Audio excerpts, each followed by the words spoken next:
तो फिर आप लोगों के एग्जाम हो गए, कौन कौन से हो गए? मैथ्स का कब है? 10 तारीख को है। तो 10 तारीख से पहले पहले एटलीस्ट 4 या 5 क्लासेस होंगी।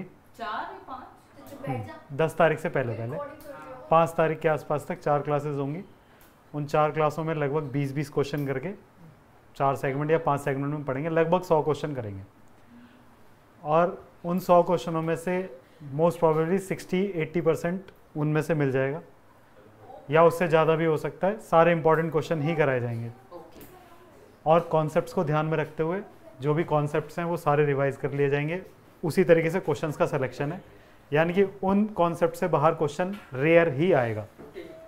तो आज जो हम 2 चैप्टर यूज़ कर रहे हैं वो आज है पॉलिनोमियल और नहीं कोऑर्डिनेट ज्योमेट्री। तो मैक्सिमम इंपॉर्टेंट क्वेश्चंस हैं। पहला क्वेश्चन है, if the zeros of quadratic polynomial, अगर इसके जीरोज 2 और -3 है ना। गिवन क्या है? If the zeros of the quadratic polynomial this are 2 and -3, then value of a and b पे बात करनी है हमको। तो ए और बी के लिए अगर हम देखें तो जीरोज का मतलब क्या होता है? उन पॉइंट्स पर 0 हो जाता है पूरा पॉलिनोमियल। तो हम क्या करेंगे? x की जगह 2 रखेंगे, तो 2 का स्क्वायर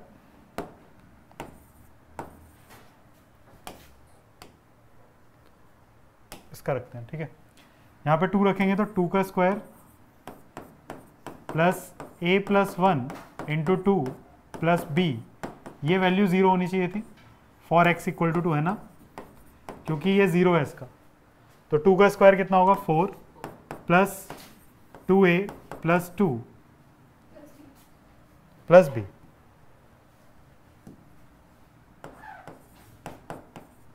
इक्वल टू 0। तो 2a plus b plus 6 equal to 0। एक इक्वेशन हमारे पास ये आ गई। फिर दूसरी इक्वेशन x = -3 यूज करने से आएगी।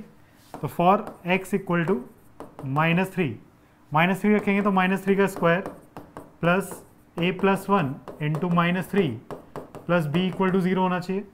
तो यहाँ पे आएगा 9 -3a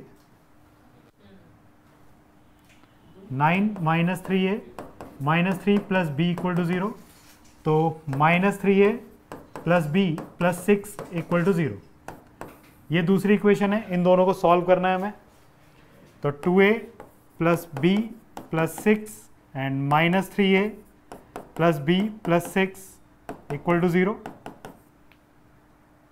तो यहाँ पर क्या होगा? दोनों को सब्ट्रैक्ट करेंगे तो प्लस हो जाएगा, ये माइनस, ये माइनस। तो यहाँ तो 5a = 0। कहीं कुछ गड़बड़? नहीं, a 0 आ रहा है। तो a की वैल्यू क्या हो गई? 0। और a की जगह अगर 0 रख देंगे तो b कितना हो जाएगा? -6। a की जगह 0 रखने पर तो b कितना हो जाएगा? -6। तो ऑप्शन डी हमारा करेक्ट हो जाएगा इस तरीके से, ठीक है। तो कॉन्सेप्ट क्या है कि जब भी वो बोलेगा जीरोज ऑफ पॉलिनोमियल 2 and -3 थे यहाँ पर, तो हमने उसको उठा के सीधे पॉलिनोमियल में डाल दिया और पॉलिनोमियल को 0 के इक्वल रख दिया, ठीक है। अगले पे चलें, अगला क्वेश्चन देखते हैं। ये चल क्यों नहीं रहा?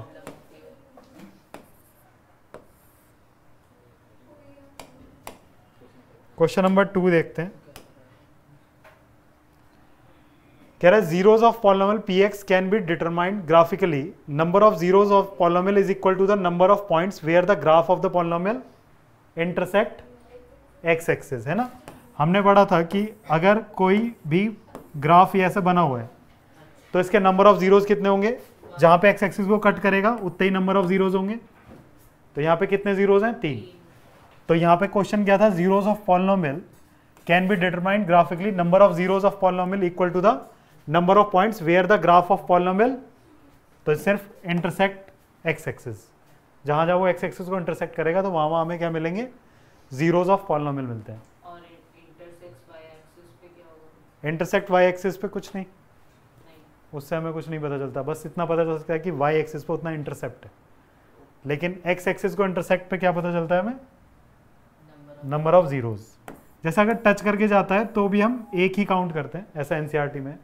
लेकिन आप समझिए कि जब टच करके जाता है तो वहां पर 2 जीरोज होते हैं लेकिन दोनों सेम होते हैं। ठीक है। फिर अगला question, question number 3। Question number 3 में क्या कह रहा है? If one of the zeros of quadratic polynomial this is -3 then value of k. Again क्या कह रहा है कि -3 इसका जीरो है। अगर -3 इसका जीरो है तो ये पॉलिनोमियल -3 पे क्या हो जाना चाहिए? जीरो हो जाना चाहिए। तो for x equal to -3 given polynomial should be zero.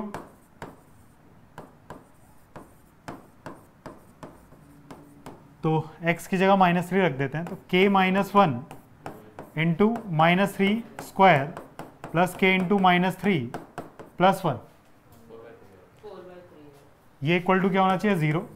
तो इसको खोलेंगे तो ये 9 है, 9 के -9 -3 के प्लस 1 इक्वल टू 0। तो 9 में से 3 गया तो 6k और -9 प्लस 1 तो -8 equal to 0। Then 6k equal to 8, then k equal to 8/6। तो 4 2 8, वो सॉरी 2 4 8 एंड 2 3 6। देन k की वैल्यू कितनी आ जाएगी? 4/3। क्लियर है ये क्वेश्चन भी। अगले क्वेश्चन की तरफ चलें।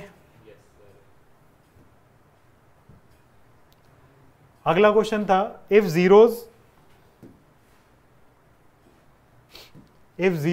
Of px are reciprocal to each other. अगर इसके जीरोज कैसे हैं? रेसिप्रोकल हैं एक दूसरे के। तो रेसिप्रोकल होने का मतलब क्या है? अगर कोई क्वाड्रेटिक हमारे पास है ax² plus bx plus c, तो कोई भी क्वाड्रेटिक होते हैं तो उसके जीरोज क्या होंगे? अल्फा और बीटा। तो हम एक चीज जानते हैं कि सम ऑफ जो जीरोज होता है, सम ऑफ जीरोज कितना होता है? Alpha plus beta minus b/a। Minus b मतलब x का coefficient divide by leading coefficient जो भी होता है x² का कोएफिशिएंट। और अल्फा इंटू बीटा क्या होता है? c/a। तो आप ध्यान से देखिए यहाँ पे क्या बोला है? रेसिप्रोकल है एक दूसरे के। तो अगर एक रूट अल्फा है तो दूसरा रूट कितना होगा बेटा? 1/α। अब फायदा इसी चीज में है कि मैं प्रोडक्ट ऑफ रूट कर लूं। प्रोडक्ट ऑफ रूट करने से क्या होगा? Alpha into 1/α। और प्रोडक्ट ऑफ रूट क्या होता है? c/a।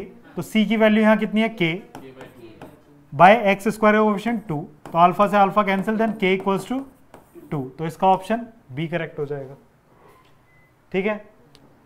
रेसिप्रोकल या फिर एक दूसरे का एडिटिव इनवर्स भी बोल सकता है। जैसे अगर एडिटिव इनवर्स बोल देगा एक दूसरे का, तो एडिटिव इनवर्स का मतलब क्या है कि अगर एक रूट अल्फा है तो दूसरा कितना हो जाएगा? -α। तो एडिटिव इनवर्स बोले तो वो भी ध्यान रखना है। रेसिप्रोकल बोला है तो अल्फा और 1/α। डबल बोलेगा तो एक अल्फा और दूसरा 2α होगा, है ना? और ऐसे भी तो कर सकते हैं, हाँ। अल्फा इज इक्वल टू 1/बीटा करके, अगर हाँ वो भी कर सकते हो, लेकिन जब हाँ। सिंगल वेरिएबल में रहें तो बेहतर है। हम डबल वेरिएबल नहीं चाहते, है ना?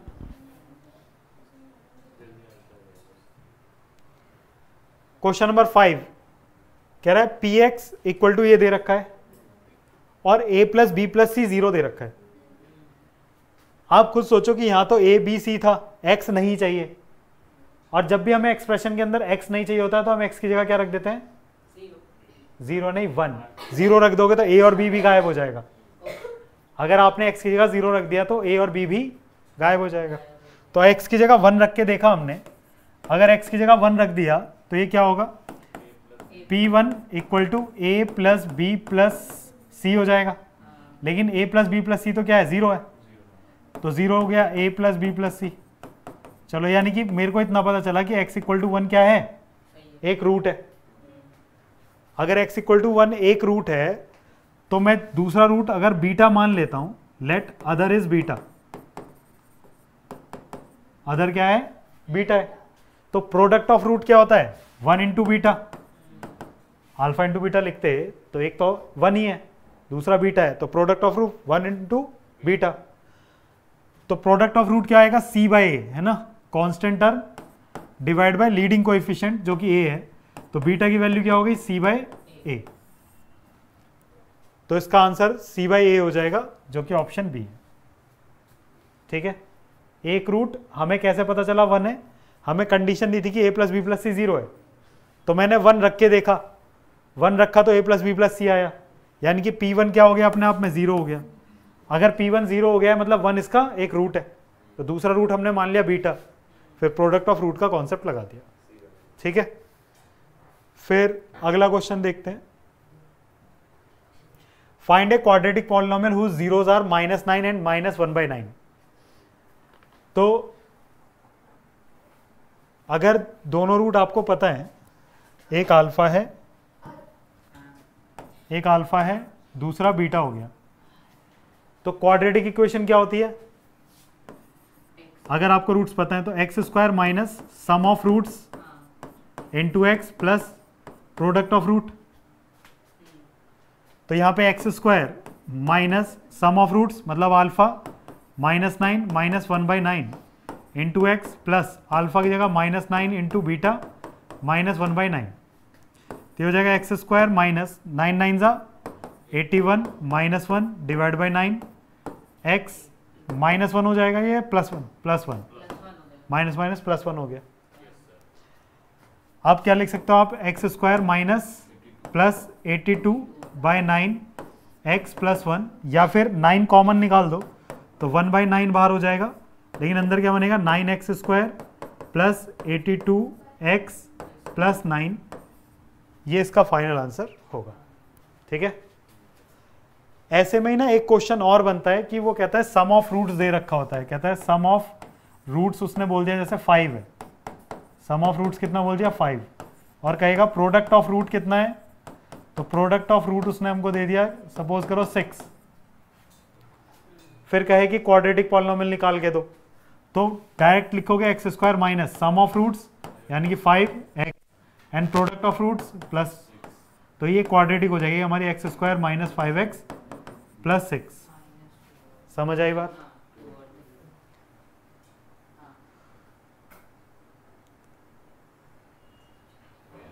देखो एक बात और समझना कि जब आप पेपर में क्वेश्चंस पेपर सॉल्व कर रहे होगे तो MCQ में पहले नहीं उलझना है, सबसे पहले सेक्शन बी करना है, पहले सेक्शन बी करना है, फिर सी करना है, फिर डी करना है, फिर MCQ करना है। लेकिन एक बात और ध्यान रखनी है, MCQ एक बार पढ़ लेना है स्टार्टिंग में। क्यों पढ़ लेने हैं? MCQ में अगर कोई भी थ्योरी टाइप का क्वेश्चन है तो वो पहले कर लेना, वो निशान लगा के रख लेना, बाद में उस समय का यूज़ करके MCQs करने हैं, और स्पीड जितनी अच्छी हो सके उतनी अच्छी रखना। और सबसे अच्छी चीज़ ये कि आपको पेज नहीं बचाने होते हैं पेपर में, कि आप एक ही पेज पे 3 क्वेश्चन कर रहे हो, मैक्सिमम 2, 32 पेजेस हम लोग पूरा। ठीक है ना? एक पेज पे एक करो तो और भी अच्छा है, थोड़ा साफ सुथरा अच्छे से रखो, गंदा नहीं करना है पेपर। जैसे पूरे साल आप खिचड़ी पका पका के मुझे देते थे ना पेजेस में, वैसा नहीं करना है, ठीक है?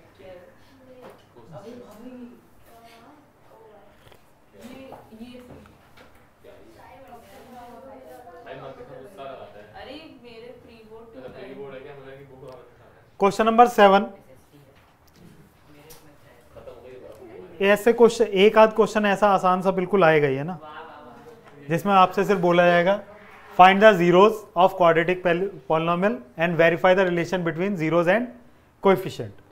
वो हमें पता है कि अगर एक क्वाड्रेटिक है ax² plus bx plus c equal to 0, तो इसके जो कोएफिशिएंट होते हैं और रूट्स होते हैं उनमें क्या रिलेशन होता है कि अल्फा प्लस बीटा, वो इसी रिलेशन को वेरीफाई करने के लिए बोलेगा। तो हमें क्या करना है, पहले इसके रूट्स निकाल लेते हैं। तो कितना होगा px इक्वल टू 4 कॉमन ले लूँ क्या? 4 कॉमन लेने पे x² प्लस 6x प्लस 9, इसके क्या फैक्टर बनेंगे 4 x² 3 3 9 plus 3x plus 3x plus 9, तो ये तो x प्लस 3 का होल स्क्वायर हो गया। तो रूट्स क्या हो गए? -3 तो रूट्स हो गए x इक्वल टू -3, इसे अल्फा बोल दिया, x इक्वल टू -3 इसे बीटा बोल दिया। ठीक है, सम ऑफ रूट्स निकालेंगे तो अल्फा प्लस बीटा वो कितना होना चाहिए था -b/a, तो -24/4। अल्फा कितना है बेटा हमारे पास -3 एंड बीटा कितना है -3, तो ये कितना हो जाएगा -6 और ये भी -6, तो ये तो वेरीफाई हो गया। फिर प्रोडक्ट ऑफ रूट को भी वेरीफाई कर लेते हैं, तो alpha into beta c by a जो कि 36/4 होगा, और ये अल्फा -3 बीटा -3 ये 9 और ये भी 9। ठीक है, ये कितने मार्क्स का है? 2 या 3 मार्क्स का। चलो ठीक है। टोटल वेटेज पॉलिनोमियल की मेरे ख्याल से 5 नंबर की है। तो पॉलिनोमियल के अंदर sum of roots, product of roots, इन्हीं पर रिलेटेड क्वेश्चन होगा। सर्कल्स की कितनी है वेटेज अगर आपको पता हो? सर्कल की भी 3-5 की होगी, इससे ज़्यादा की नहीं है।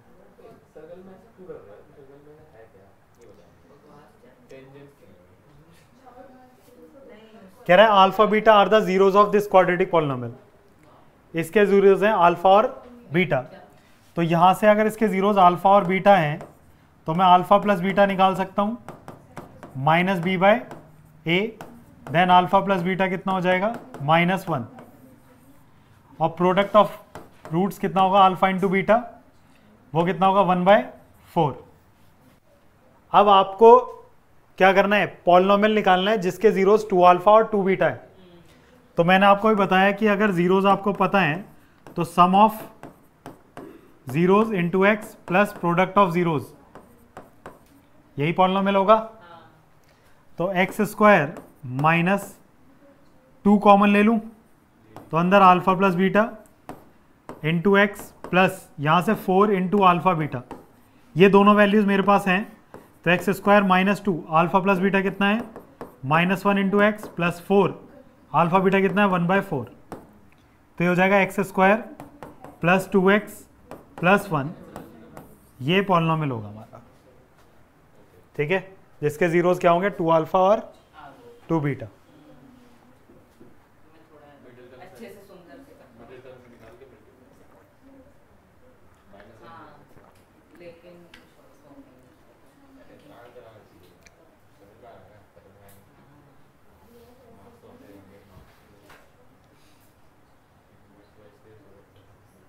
सर आपसे क्वेश्चन पूछो ऐसे। हाँ। मैथ्स में हिंदी, जो लोग हिंदी मीडियम वाले लोग होते हैं वो लोग कैसे लिखते हैं? कैसे लिखते हैं? हाँ, वो पूछ रहा हूँ। अब उनका पेपर में भी तो ऐसे लिखा था सम ऑफ द जीरोज ना आने के बाद क्या लिखा होगा यहाँ कि जो शून्य क्या उनका जो जोड़ है इस पॉलिनोमियल के लिए वो ऐसे ही लिखा होता है ky²। हाँ, ये तो ऐसे ही लिखा रहेगा, बाकी सब हिंदी में हो जाता है। पॉलिनोमियल की जगह बहुपद लिखा होगा। ठीक है, होगा कुछ भी। अब बहुपद से बहु है ना, बहुत सारे जो हो जाते हैं उस तरीके से यूज करते हैं। ठीक है, कह रहा है if the sum of zeros of quadratic polynomial, इसके जीरोज का sum equal to twice their product. तो क्या मांग रहा है हमसे, फाइंड द वैल्यू ऑफ के। जो सम ऑफ जीरोज है वो इक्वल टू है ट्वाइस ऑफ देयर प्रोडक्ट, ये गिवन है। मेन चीज होता है कि इक्वेशन लिखना है ना, जो दिया हुआ है उस इंफॉर्मेशन को एक्सट्रैक्ट करना मेन चीज है। तो sum of zeros is equal to twice the product of zeros है। अल्फा प्लस बीटा यहां से अगर उठाएंगे तो -2/k होगा, और 2 अल्फा इंटू बीटा उठाएंगे तो -3k/k। तो ये तो k से k कैंसिल हो गया, 2 से 2 भी कैंसिल कर देते हैं, तो -1 equal to -3k, then k equal to 1/3 हो जाएगा, और k की वैल्यू ही मांगी थी। ठीक, हाँ, मैंने into 2 निकाला। सर टाइम क्या हो रहा है? सर इस बोर्ड पे टाइम भी नहीं दिख रहा। शिट, वही तो एक बार बता दो आप। समय बेटा बहुत बलवान है।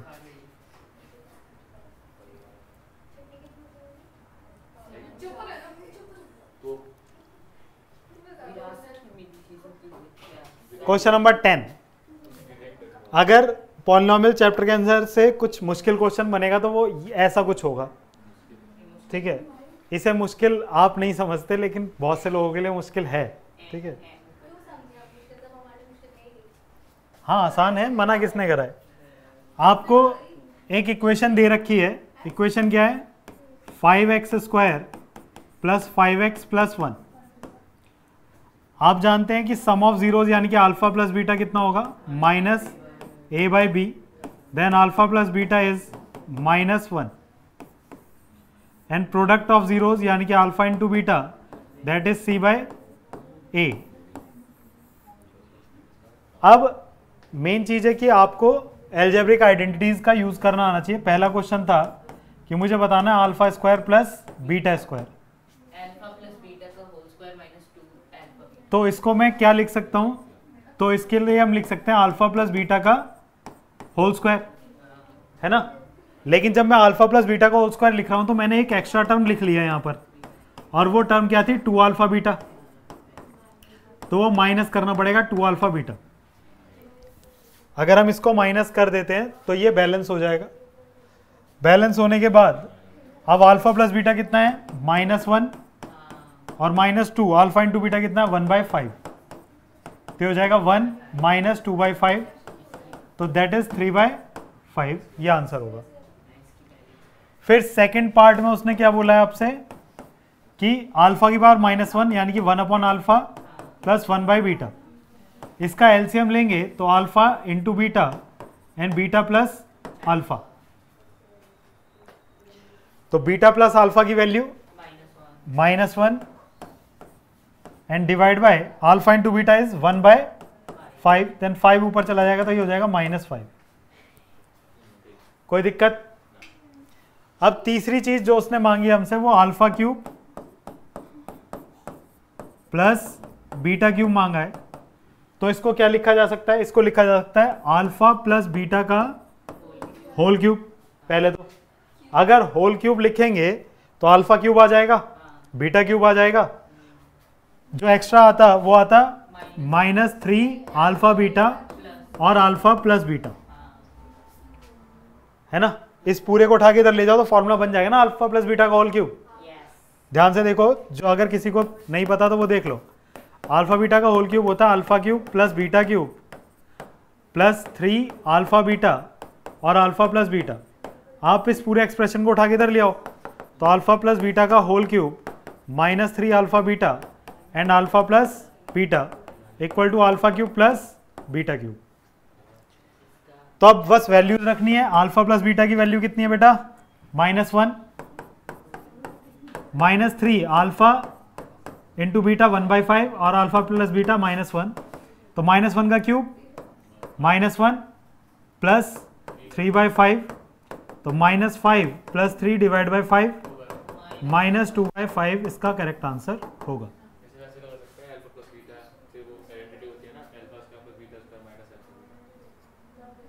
हाँ ओके, इसके बारे में पता नहीं।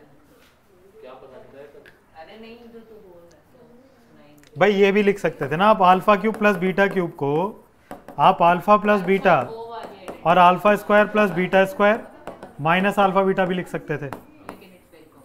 अब यहाँ पे क्या है कि अगर डायरेक्ट उसने आपसे यही पूछा होता, अभी तो alpha square plus beta square आपने निकाल लिया ऊपर, तो ठीक है, नहीं तो थोड़ा और बड़ा हो जाता, बस और कुछ नहीं होता।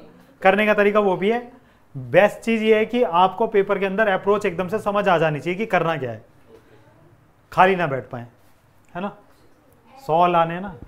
वॉशरूम जा सकते हैं ना? हाँ बिल्कुल। किस में से? मतलब वॉशरूम टाइम पास करने के लिए अल्फा प्लस बीटा कॉमन। वाह बेटा, ये बहुत अच्छी बात बोली तुमने। यहाँ से तुम ये कह रही हो कि अल्फा प्लस बीटा क्यूब में से अल्फा प्लस बीटा कॉमन हो जाएगा, तो यहाँ alpha square plus beta square हो जाएगा ना। हाँ, तो इसकी जरा मल्टीप्लाई करके देखना, वापस मिलेगा वो। तो फिर ये दोनों इक्विवेलेंट नहीं है, ऐसे कॉमन नहीं आता है, ठीक है। अगर चलो अच्छा अभी पूछ लिया, पेपर में ध्यान रखना ऐसे कॉमन नहीं आता है, ठीक है। चलिए अगला क्वेश्चन नंबर 11। यही सबसे बकवास है, सबसे बढ़िया चैप्टर है। कोऑर्डिनेट ज्योमेट्री के अंदर सबसे पहले आपको एक डिस्टेंस फॉर्मूला पता होना चाहिए। डिस्टेंस फॉर्मूला का,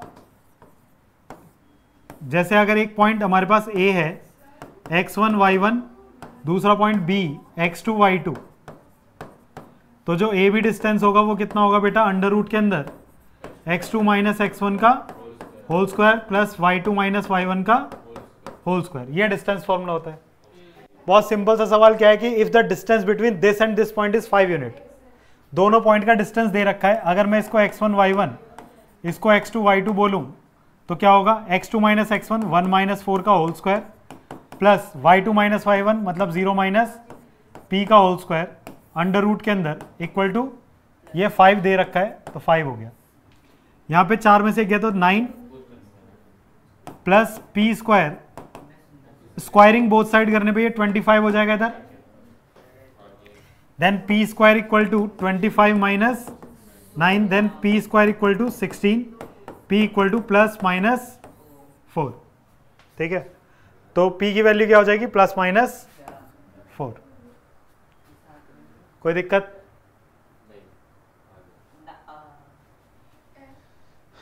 अगला क्वेश्चन कह रहा है alpha beta are the zeros of quadratic polynomial this, then find the value of k such that, क्या दे रखा है, एक क्वाड्रेटिक है, एक क्वाड्रेटिक है 2x square plus 5x plus k, और रिलेशन दिया है alpha plus beta whole square minus alpha beta equal to 24। ठीक है, अल्फा और बीटा क्या है, जीरोज, तो अल्फा प्लस बीटा कितना होगा बेटा, -5/2 हो जाएगा, और अल्फा इंटू बीटा कितना होगा, k/2 हो जाएगा। ये वैल्यूज यहां रख देते हैं, अल्फा प्लस बीटा -5/2 का square minus alpha into beta k/2 equal to 24, तो हो जाएगा 25/4 माइनस k/2 इक्वल टू 24,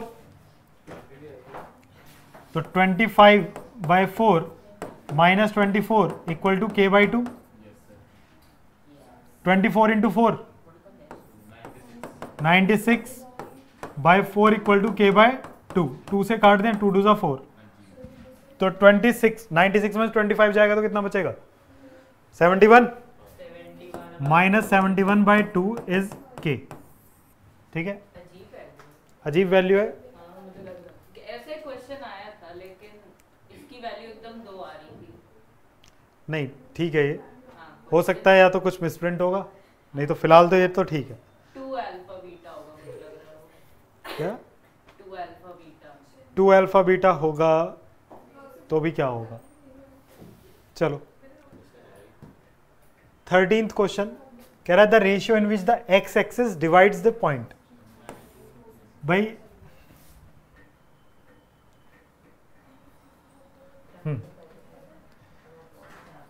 एक सेक्शन फॉर्मूला होता है, और सेक्शन फॉर्मूला जैसे अगर एक लाइन है ये A और ये B, यहाँ पे x1 y1 पॉइंट है, ये B x2 y2 पॉइंट है। ठीक है, और बीच में एक कोई पॉइंट है हमारा P, जिसको हम क्या कह रहे हैं एक्स वाई, और ये m रेशियो n में डिवाइड कर रहा है इसको। क्या तो x की वैल्यू क्या होती है, x इक्वल टू होता है इधर वाला x कोऑर्डिनेट और रेशियो इधर वाला n, प्लस फिर उधर वाला x कोऑर्डिनेट तो रेशियो इधर वाला m, डिवाइड में क्या होगा m प्लस n। ऐसी y निकालने बैठेंगे तो y1 n plus y2 m divide by m plus n। ठीक है, तो ये सेक्शन फॉर्मूला है हमारा, इसका यूज करना है। यहाँ पे क्या कह रहा है कि x एक्सिस ने इन दोनों पॉइंट्स को ज्वाइन कर रहा था तो डिवाइड करा है, तो ये दोनों पॉइंट जैसे सपोज एक है हमारे पास 2,-3 और एक है हमारे पास 5,6, और बीच में x एक्सिस ने इसको डिवाइड करा, तो x एक्सिस पे क्या हमेशा 0 होता है, y हमेशा 0 होता है, तो ये x, 0 पे डिवाइड करा होगा। हमने रेशियो मान लिया कि ये 1 रेशियो k में डिवाइड करेगा, तो अब हम क्या करेंगे, 0 वाला कोऑर्डिनेट मुझे पता है तो मैं 0 रख लेता हूँ। 0 वाला कोऑर्डिनेट कौन सा है, y का कोऑर्डिनेट है, तो यहाँ से y वाला कोऑर्डिनेट होता है -3 इंटू इधर वाला रेशियो k, फिर +6 और उधर वाला रेशियो कितना 1, नीचे 1 + k, इसको तो 0 में भेज सकते हैं, तो 3k इक्वल टू कितना हो जाएगा 6, देन k इक्वल्स टू 1/2। तो आपने रेशियो तो 1:k माना था ना, तो 1:1/2 then 2:1। k is equal to 2 होगा मेरे भाई, तू क्या बोल रहा था? k इक्वल्स टू 2 होगा ना, यहाँ उल्टा करवा दिया रेशियो। मैं भी सोच रहा हूँ k इक्वल टू 2, तो k की जगह 1:k था, तो 1:2 हो जाएगा। इसका आंसर ऑप्शन है ना।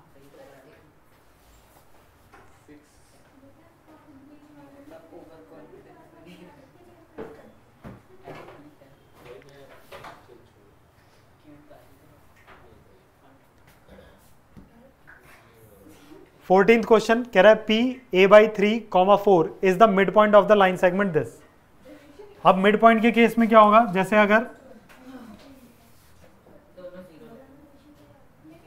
अगर ये a है x1 y1 और ये b x2 y2, यहां मिड पॉइंट हमने मान लिया p जो कि xy था, तो मिड पॉइंट क्या होगा, x equal to x1 plus x2 divide by 2, और y कितना होगा, y1 plus y2 divide by 2। तो हमारे को p के कोऑर्डिनेट कितने दिए हैं, a/3, 4, और a का कोऑर्डिनेट कितना है, a का कोऑर्डिनेट QR दे रखा है, तो -6 और 5 रख लेते हैं इसे, और ये -2, 3 है। तो मिड पॉइंट फॉर्मूला लगाएंगे, तो a/3 इक्वल टू क्या होगा, x1 plus x2 divide by 2, then a/3 equal to -8/2, a/3 equal to -4, then a equals to -12, जो कि ऑप्शन बी है। ठीक है,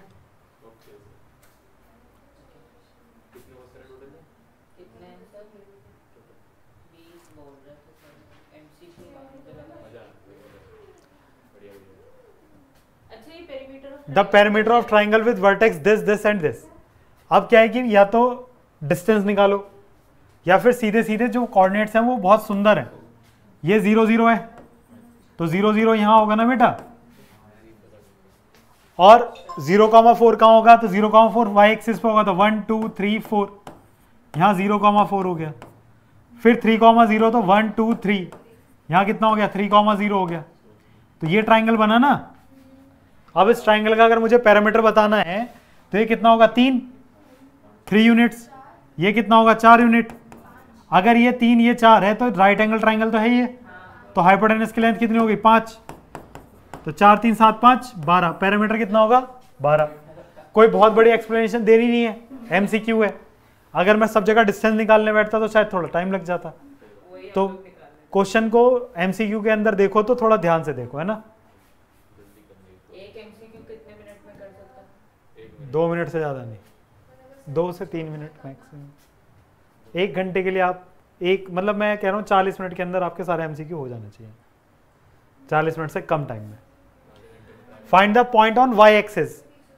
बेटा कहाँ पे पॉइंट मांग रहा है, हमसे पॉइंट मांग रहा है y एक्सिस पे। तो y एक्सिस का कोई भी पॉइंट लेट क्या होगा, वो let the point is y axis पे x0, y की कुछ ना कुछ वैल्यू होगी, is equidistance from this and this.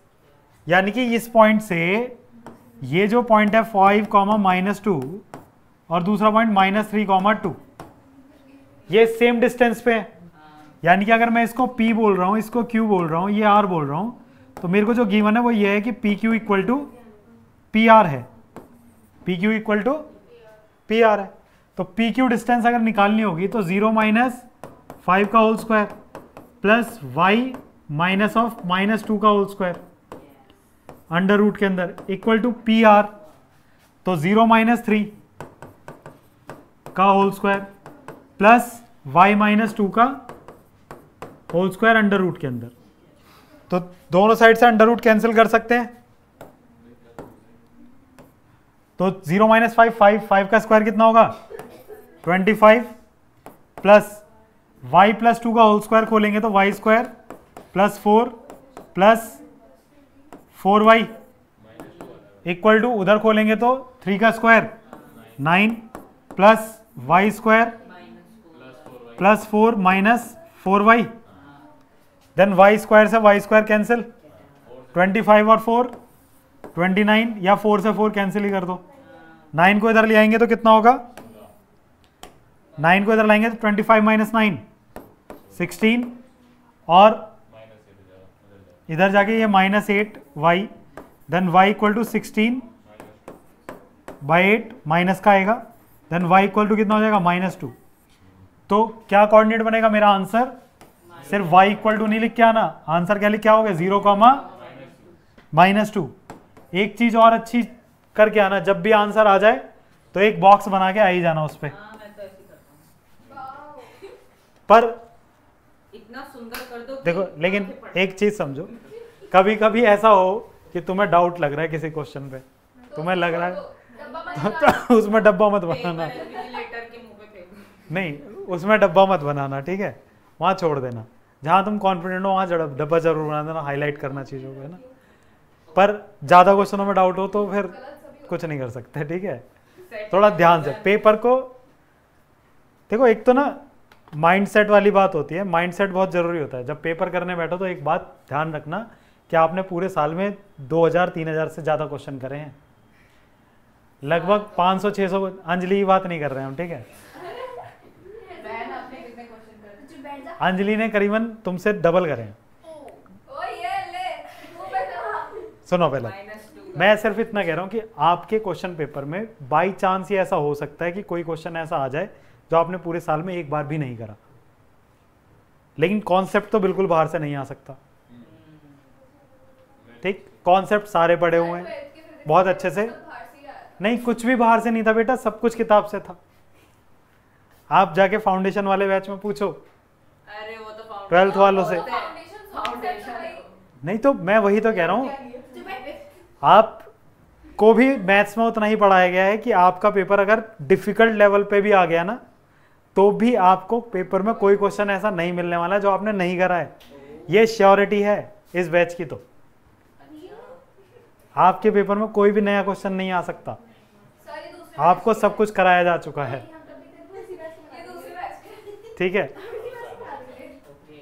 तो विश्वास रखें, आपको पेपर में कोई क्वेश्चन ऐसा नहीं मिलना। आपके लिए पेपर माइंडसेट, मतलब ऐसे ही मान लो मैं नहीं बनाया है, पूरे साल में जो कराया ना वही करके चले जाना। और बताओ सर, आपने बनाया तो पेपर देखते हुए होश लाएंगे। हाँ। अब यही तो दिक्कत है, तुम मेरे पेपर को हमेशा हार्ड मान लेते हो कि सर ने बनाया, कमल सर ने बनाया तो होना ही नहीं है। सच है। ये जहरीला क्वेश्चन है। तो जब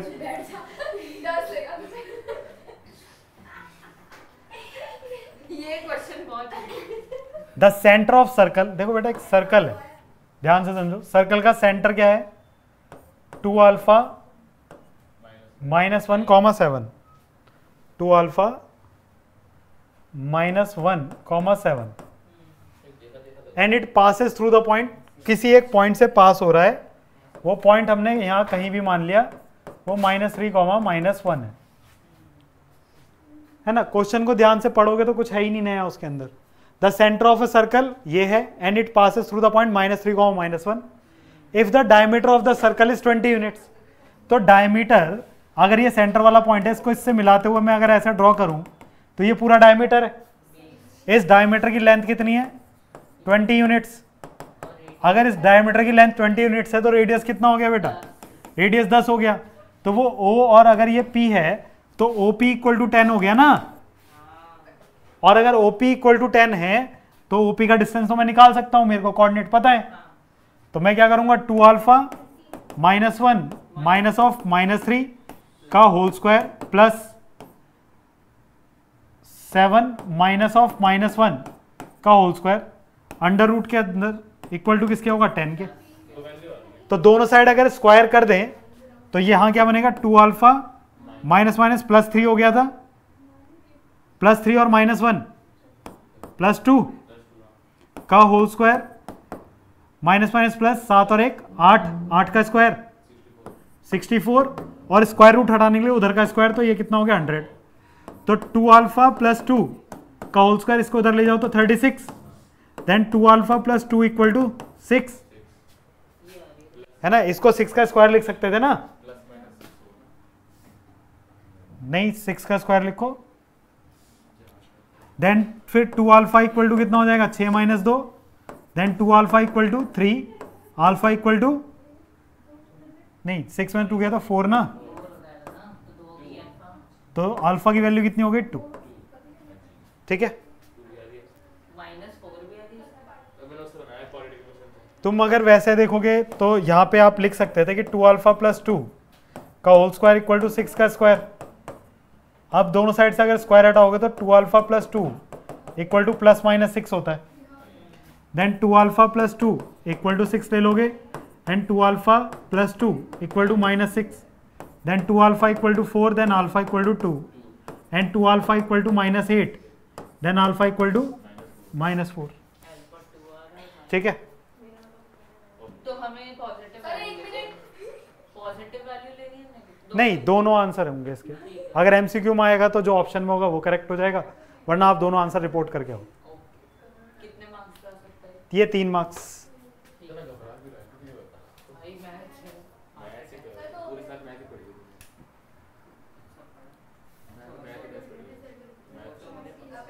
सर हो गया। इंग्लिश मैंने एसएसटी के पढ़ा। कह रहा है फाइंड द वैल्यू ऑफ के if P is the mid point of line segment this. अगर ये ए है 5k, 3 एंड बी की वैल्यू कितनी है -k, -7, एंड एक पी पॉइंट है जो कि मिड पॉइंट है 4, -2, तो 4 की वैल्यू क्या होगी, 4 इक्वल टू होगा 5k plus -k divide by 2, 2 को इधर ले जाओ तो 8 इक्वल टू कितना हो जाएगा 4k, then k equals to 2, ठीक है। नाउ अगले पे चलते हैं, आज सिर्फ 2 ही चैप्टर होंगे। क्यों क्वेश्चंस चाहिए हो? ज़्यादा ले लेने चाहिए थे ना आज। नहीं प्रोबेबिलिटी ले लेते हैं। चलो भाई क्या दिक्कत है? सुनो, आप सुनो, एक्स्ट्रा क्लास ले लो। कल वाली क्लास में हम 4 चैप्टर कवर करेंगे, उस ठीक है। वाली ब्रांच पे रखना, सुबह रखना। ओह हाय। रिकॉर्डिंग अवेलेबल नहीं है, नहीं तो मैं वहाँ रख लेता। हाँ सर रखवा लो, सर सुबह रखवा लो। वहाँ कहाँ से आ गई रिकॉर्डिंग? अरे तो तो रिकॉर्डिंग क्यों करनी है? करनी है। अच्छा लेकिन सुबह रखवा लेना वो प्लीज। पास पड़ता है। अरे सच में। इनकी बात। तो जो बैठे तेरे से कोई नहीं बोल रहा। गले में दर्द हो रहा है। चलो इधर देखो, P divides the line segment joining the point A and B। अगर A कितना है 2, 1, B कितना है 5, -8, और P डिवाइड कर रहा है लाइन सेगमेंट को, तो ये P ले लिया हमने, तो AP अपॉन AB दे रखा है, जबकि मुझे AP अपॉन PB चाहिए था, तो AP upon AB equal to कितना है 1/3, जबकि रिक्वायरमेंट क्या है बेटा हमारी, एक पीवी की। यानी कि AB में से AP घट जाता हाँ है ना। तो पहले इस रेशियो को पलटते हैं, मुझे AP तो चाहिए, तो रेशियो को पलटो, तो AB upon AP equal to 3/1 हो जाएगा। दोनों साइड पलट दिया, दोनों साइड -1 करते हैं, उससे क्या फायदा होगा, -1 और 3/1 -1, तो यहाँ पे AB -AP divide by AP equal to 3 में से 1 गया तो 2/1 हो गया ना, तो सीधे सीधे। तो यहाँ पे कितना बचा, AB में से AP घटाया तो PB बच गया, तो PB अपॉन AP वो हो गया 2/1, तो PB वाला हिस्सा 2 है, इधर 1 है, रेशियो मिल गया। अब P divides the line segment joining this and this, ये रेशियो मिल गया। अब P के कोऑर्डिनेट चाहिए हमें, P के कोऑर्डिनेट निकालने के लिए मैं P को x, y मान लूं। फिर अगर मुझे x का कोऑर्डिनेट निकालना है तो x इक्वल टू क्या होगा बेटा, इधर वाला x कोऑर्डिनेट 2, इधर वाला रेशियो 2 प्लस इधर वाला x कोऑर्डिनेट 5, रेशियो इधर वाला 1 डिवाइड बाय 1 प्लस 2, देन 4 2 2 जा 4 और 5 9/3, देन x की वैल्यू कितनी आ गई 3। फिर y कोऑर्डिनेट निकालना है तो y के लिए इधर वाला y 1, रेशियो उधर वाला 2, फिर इधर y वाला कोऑर्डिनेट -8, इधर वाला रेशियो 1 डिवाइड बाय 1 + 2, तो -8 और ये 2 तो -6/3, देन आंसर -2। मेरे को x, y मिल गए। x, y किसके इक्वल आए मेरे? 3, -2 के। जबकि p कौन सी लाइन पर है? p इस इक्वेशन को सेटिस्फाई करता है। अगर p इसको सेटिस्फाई करता है तो हम क्या करेंगे, यहाँ पर x और y की वैल्यू डाल देते हैं। तो 2 इंटू एक्स की जगह क्या डालना है? 3, माइनस वाई की जगह -2, plus k equal to 0, then k equal to 3 2 6, -6, -2 +2 हो जाएगा, लेकिन इधर माइनस, तो कितना हो गया? k equal to -8। इसका करेक्ट आंसर होगा। ऐसे क्वेश्चन आने के चांस बहुत ज़्यादा है। कितने मार्क्स? मतलब ऐसा रेशियो गिवन हो, हाँ, ऐसा रेशियो गिवन हो और ये कंडीशंस हो। रेशियो अगर पहले से गिवन है और उसमें आपको ये 1 वगैरह सब्ट्रैक्ट करना पड़ रहा है, ऐसे क्वेश्चन आने के चांस बहुत ज़्यादा है। ठीक है, मतलब मैं मान के चल रहा हूँ कि ऐसा क्वेश्चन है 10 तारीख वाले पेपर में। कोई लिख लेगा अभी। अच्छा, तो जो अगर जैसे देखो कोऑर्डिनेट ज्योमेट्री के अंदर एक तो पैरेललोग्राम के चारों वर्टेक्स, हाँ, वो जिसमें आप कौन सा कॉन्सेप्ट लगाते हैं? Diagonal intersect each other, bisect each other वाला कॉन्सेप्ट लगाते हैं, मिड पॉइंट। एक तो उस क्वेश्चन के आने के चांसेस बहुत ज़्यादा हैं 10 तारीख वाले पेपर में। दूसरा, ट्राइंगल के साइड्स के मिड पॉइंट दे रखे होंगे, उस क्वेश्चन के आने के चांस बहुत ज़्यादा हैं जिसमें वो वर्टेक्स पूछेगा ट्राइंगल के। 3 इक्वेशन बनती है। एक क्वेश्चन वो वाला जिसमें एक लाइन होगी, उसको दूसरी लाइन ने इंटरसेक्ट कर रखा होगा, ऐसी ही इक्वेशन दे रखी होगी, फिर रेशियो निकाल के वो पॉइंट निकालना होता है। क्वेश्चन वैसा करेंगे हम आने वाली क्लास में, है ना। आज वाली क्लास में हमने लिया है नहीं लिया, देखते हैं अभी। हो गया ये?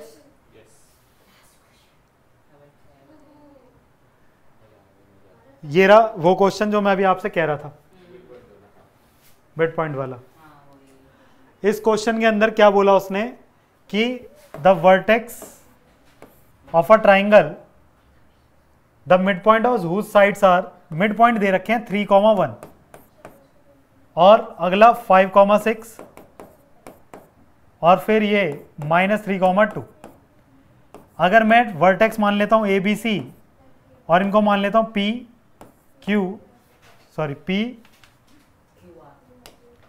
इसको Q नहीं, P, ये Q और ये R। अगर इसके कोऑर्डिनेट x1 y1 है, ये x2 y2 है और ये x3 y3 है। देखो को इक्वेशंस बहुत सारी बन जाती हैं, उनको ध्यान से सॉल्व करने वाली बात है। जैसे अब यहाँ पे P मिड पॉइंट है ना। अगर P मिड पॉइंट है तो यहाँ पे मिड पॉइंट निकाल लेते हैं। क्या होगा? x1 + x2 divide by 2 equal to क्या होना चाहिए? 3। तो x1 + x2 कितना हो गया? 6, 1। फिर y1 + y2 divide by 2 equal to क्या होगा? 1। देन y1 + y2 कितना होगा? 2। फिर इस वाली साइड पे आ जाओ तो x2 + x3 divide by 2 equal to किसके होना चाहिए? 5 के। देन x2 + x3 कितना हो जाएगा? 10। फिर y2 + y3 divide by 2 equal to क्या होना चाहिए? y coordinate 6। Then y2 + y3 equal to 12। एक इक्वेशन हो गई। फिर तीसरी साइड पे आ जाओ, x1 + x3 x3 divide by 2 equal to कितना होना चाहिए? -3। देन x1 + x3 कितना होना चाहिए? -6। फिर y1 + y3 upon 2 equal to कितना होना चाहिए? 2। देन y1 + y3 कितना हो गया? 4 हो गया। ठीक है, इतनी बात। अब आपको सॉल्व करने के लिए ध्यान क्या देना है कि आप x वाली तीनों इक्वेशंस को ऐड कर दो। आप x1 और x1 2 बार आ रहा है, x2 और x2 2 बार आ रहा है, x3 और x3 2 बार आ रहा है। अगर आप इन तीनों इक्वेशन को ऐड कर देते हो तो ये मिलेगा 2 times x1 + x2 + x3 equal to 6 और 10 16, तो 10 ही आ जाएगा। यानी कि मेरे को मिल गया x1 plus x2 plus x3 5 आ गया। अब x1 प्लस x2 तो पता है, वो यहां रखेंगे तो x3 कितना हो जाएगा, यहां 6 रख दिया तो 6 plus x3 equal to 5, then x3 कितना आ गया -1। और फिर आपको पता है x2 प्लस x3 10 रख दिया तो x1 plus 10 equal to 5, then x1 कितना आ गया -5। फिर आपको x1 प्लस x3 पता है, वो कितना रख दिया गया -6, तो उधर जाएगा तो -6 प्लस x2 इक्वल टू -6, वो माइनस कितना था 10, सॉरी 10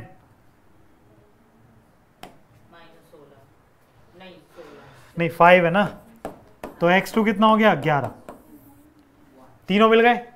अब ऐसे ही तीनों को जोड़ दो, y1 तो 2 times y1 plus y2 plus y3 कितना हो जाएगा 12 13 14 4 18, तो y1 y2 y3 equal to 9।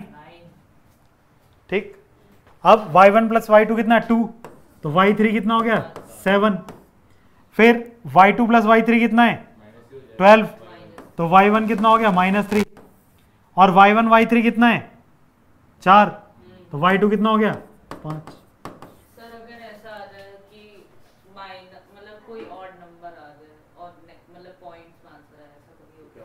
बहुत रेयर, मतलब अभी तक जितने क्वेश्चन है वो सब ऐसे ही हैं, सब में इंटीजर टाइप आंसर आ रहे हैं। फ्रैक्शन में बाई चांस आ सकता है, आपके लिए क्वेश्चन थोड़ा अलग से फ्रेम कर दें, तो अगर लेकिन इस टाइप के क्वेश्चन, इस टाइप का जिसमें ट्राइंगल का मिड पॉइंट होगा और वर्टेक्स पूछ रहा होगा, आने के चांसेस सबसे ज़्यादा हैं।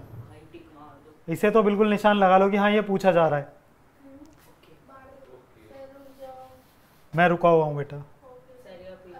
इसमें एक चीज़ और कर सकते थे, देखो अगर ये समझ आ गया तो बहुत अच्छी बात है। एक कॉन्सेप्ट और बताता हूँ, अगर मैं यहाँ से यहाँ मिला दूंगा तो ये मिड पॉइंट मिलाए थे, ये भी मिड पॉइंट था, तो ये पैरेललोग्राम बनेगा। क्या बनेगा?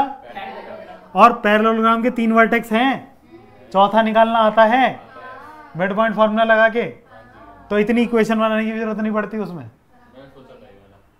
अगर कोई डम बच्चा होगा तो वो यही करेगा ब्रो। लेकिन समस्या ये है कि मैंने आपको क्लास में भी समझाया था ये कॉन्सेप्ट, लेकिन नहीं सुना, भूल गए। गजनी से कम थोड़ी ना हो तुम लोग। गजनी मतलब वो आमिर खान वाली मूवी देखिए गजनी, जो सारे टैटू बनवाए थे उसने। तुम भी बनवा सकते थे, लेकिन तुम्हारी सीबीएसई तुम्हें हटा देगी। अगले क्वेश्चन पे सर आपने 20 क्वेश्चन बोले थे। मैंने 22 बोले थे बेटा। सर 20 बोले थे। 20 बोले थे सर। सुनो बेटा, देखो पूरे साल तो तुमने करी है मस्ती, एटलीस्ट पेपर से 5 दिन पहले पढ़ लो। एक दिन तो छोड़ दो। सर कल आप 40 क्वेश्चन करवा रहे हो। 4 सुबह करवाने अरे सर। यार रो रहे हैं। सर रो रहे हैं, कसम से रो रहे हैं। बेटा सबर करो। शांत एकदम। साइन सर 6:30 तक छोड़ देना। सर फिर कितने बजे Done. Sir Done. अगर आप नहीं छोड़ा हम भाग जाएंगे। 6:30 बजे छोड़ूंगा अब। शार्प क्या टाइम हो रहा है भाई? टाइम तो देखो 9 मिनट ब्रो। 21 मिनट में 20 नहीं नहीं, मैं मुश्किल से 20 तक छोड़ देना। मैं आपके 6 से 7 मिनट लूंगा, इससे ज़्यादा नहीं लूंगा। सर 15 तक छोड़ देना। अरे 6 से 7 मिनट, 2 क्वेश्चन और है बस, ज़्यादा नहीं। सर अभी आप उसके 4-5 तरीके और बता दोगे। हो गया, हो जाएगा 10 मिनट का question. This are the vertex of parallelogram ABCD। इसी की बात कर रहे थे हम। इस क्वेश्चन के भी चांस इस साल 99% से तो ऊपर ही है, और जिसको 99% बोल दिया वो आ ही जाता है, ये तो हमेशा से। नहीं आया सर। अरे तुम्हारे सर आपने तो पूरे 40 क्वेश्चन करवा तुम्हारे स्कूल में कभी ऐसा हुआ कि मैंने बोला और वो सवाल नहीं आया? नहीं होता ना। हाँ ऐसी भी। और ये बात तुम कभी 11-12 वाले से पूछना, उनकी किताब में एक दिन पहले ऐसा निशान लगाया जाता है कि ये वाला आएगा, जबकि मैं उनके स्कूल के टीचर से नहीं मिला। ठीक है, बोर्ड एग्जाम में तो फिर भी गेस करना और आसान हो जाता है क्या आएगा। ओए बेटा हार्ड आए या मुश्किल आए, इन 8-10 दिनों में, इन 6-7 दिनों में जो भी क्वेश्चन हो वो अच्छे से करके जाना, सब हो जाएगा। रन लो ना। चले जाओ। A B C D, A B C और ये डी, ए वर्टेक्स दे रखा है 3,1, बी वर्टेक्स है 5,1, सी वर्टेक्स है a, b and d vertex है 4,3। कह रहा है are the vertex of parallelogram ABCD, find the values of a and b. A और बी की वैल्यू निकालनी है, तो मैं क्या कर सकता हूँ, मैं यहाँ से एक डायगोनल ड्रॉ करूँगा और एक डायगोनल इधर से ड्रॉ करूँगा। ये डायगोनल किसी P पॉइंट पे इंटरसेक्ट कर रहा है, तो हमें पता है diagonal of parallelogram bisect each other. Diagonal of parallelogram bisect each other, अगर वो एक दूसरे को कट करते हैं तो P के कोऑर्डिनेट पहले मैं डायगोनल BD के अकॉर्डिंग निकाल लेता हूँ। तो P के कोऑर्डिनेट क्या होंगे, 4 + 5 बाई 2, 3 + 1 बाई 2, तो ये कोऑर्डिनेट कितने आ जाएंगे, 9/2, 2। अब P के कोऑर्डिनेट मैं डायगोनल AC के रिस्पेक्ट में भी निकाल सकता था, मिड पॉइंट लगा के 3 + A divide by 2 and 1 + B divide by 2। ये भी P के कोऑर्डिनेट है और वो भी P के कोऑर्डिनेट है, तो दोनों को इक्वल कर सकते हैं। ये इक्वल का साइन नहीं है, इसे कहते हैं कंपेयर करने के लिए साइन लगाते हैं, 3 डंडे है ना, यही मैं सोच रहा था। तो इक्वल नहीं है, इसे कंपेयर के लिए यूज करते हैं हम लोग।